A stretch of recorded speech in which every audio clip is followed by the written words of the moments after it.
যোৱা কিছুদিন আগতে প্ৰকাশ কৰা হ'ল অসম লোকসেৱা আয়োগৰ পৰীক্ষাৰ ফলাফল আৰু সেই ফলাফলত উত্তীৰ্ণ হোৱা দীক্ষা চৰকাৰক সৰুতে ঘৰৰ পৰা বাহিৰ কৰি দিয়া হৈছিল কেৱল মাত্ৰ তেওঁ কন্যা সন্তান হিচাপে জন্মগ্ৰহণ কৰাৰ বাবে।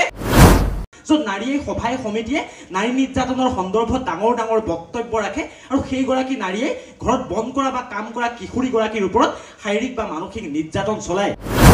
ভাৰতৰ নাৰীকেন্দ্ৰিক আইনৰ প্ৰয়োগক বিৰোধিতা কৰিছে এওঁলোকে।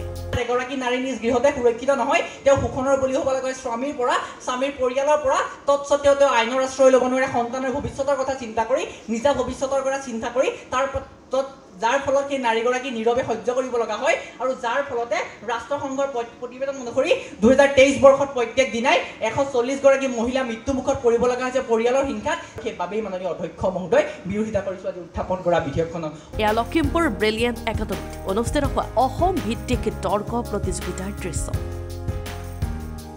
এইখন ভাৰতবৰ্ষৰ সুভাষ বসু নামৰ এগৰাকী ব্যক্তিয়ে নিজৰ পত্নীৰ লগত বিবাদ বিচ্ছেদ হোৱাৰ পিছতো পত্নীয়ে তেখেতৰ ওপৰত সেই নাৰী কেন্দ্ৰিক আইনসমূহৰ আওতাৰ সুবিধা লৈ 10 বছৰ কাৰাদণ্ড দিয়ে আৰু তাৰপিছত সেইগৰাকী সুভাষ বসুৱে কিন্তু মৃত্যুক আঁকোৱালি ল'বলগীয়া হয় আৰু সেই নাৰী কেন্দ্ৰিক আইনৰ আদি পবিত্ৰ সদনক সফল প্ৰয়োগৰ কথা ক'লে আৰু তেনে নাৰী কেন্দ্ৰিক আইনসমূহ আমাৰ সমাজত প্ৰয়োজনীয়তা নাই, যি আইনে সৰ্বাংগীন বিকাশ নাৰীসকলৰ প্ৰতি এক নিৰপেক্ষ দৃষ্টি নিক্ষেপ নকৰে। এই প্ৰতিযোগিতাত অংশগ্ৰহণ কৰিছে অসমৰ বিভিন্ন প্ৰান্তৰ মহাবিদ্যালয়ৰ ছাত্ৰ ছাত্ৰীসকল।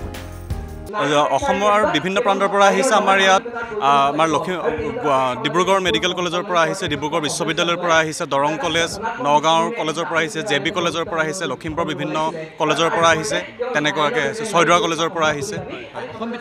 অসম ভিত্তিক অনুষ্ঠান ব্ৰিলিয়েণ্ট একাডেমীৰ উদ্দেশ্য ছাত্ৰ ছাত্ৰীসকল যাতে শাৰীৰিক মানসিক দিশৰ লগতে বৌদ্ধিক জগতখনত আগবাঢ়ি যাব পাৰে। আমাৰ মূল উদ্দেশ্য এইটোৱেই যে আমাৰ ছাত্ৰ ছাত্ৰীসকলৰ যিখিনি আমাৰ শাৰীৰিক মানসিকৰ লগতে যিখিনি বৌদ্ধিক আৰু অন্যান্য যিবোৰ প্ৰতিভা আছে সেইবোৰ যাতে এই তৰ্ক প্ৰতিযোগিতাত যাতে বিকাশ সাধন হয়। ছাত্ৰ ছাত্ৰীসকলতো যথেষ্ট উপকৃত হয়েই, মানে ইয়াতে কি হয় যে প্ৰতি বছৰে আমি এটা নতুন বিষয় দিওঁ। এইবাৰ 4ৰ্থ বছৰ, গোটেই প্ৰতিটো বছৰৰ বিষয়ৰ ওপৰত দিয়াৰ লগে লগে সেই কথাখিনিৰ ওপৰত ল'ৰা ছোৱালীবিলাক আকৰ্ষিত হয় আৰু ভৱিষ্যতৰ কাৰণে এটি সুৰক্ষিত হৈ থাকে। বহুত কথা নজনা কথা শুনিবলৈ পায়, বুজিবলৈ পায়। তাৰোপৰি এইবাৰ দিয়া হৈছে নাৰীকেন্দ্ৰিক নাৰীৰ ওপৰত যিটো অধিকাৰ, সেই অধিকাৰৰ ওপৰত যিমানবিলাক আইন হওক সিহঁতে পঢ়ি শুনি নাই পোৱা, কিন্তু আজি এটা বক্তাসকলৰ বক্তব্যৰ পৰা গোটেইখিনি ধুনীয়াকৈ শিকিব পাৰিছে। বিদ্যালয়খনৰ এই প্ৰতিযোগিতাত উপস্থিত থাকে নৰ্থ লখিমপুৰ মহাবিদ্যালয়ৰ অধ্যক্ষ ডক্টৰ বিমান চন্দ্ৰ চেতিয়াৰ লগতে বহু গণ্যমান্য ব্যক্তি। Bureau report, Lakhimpur.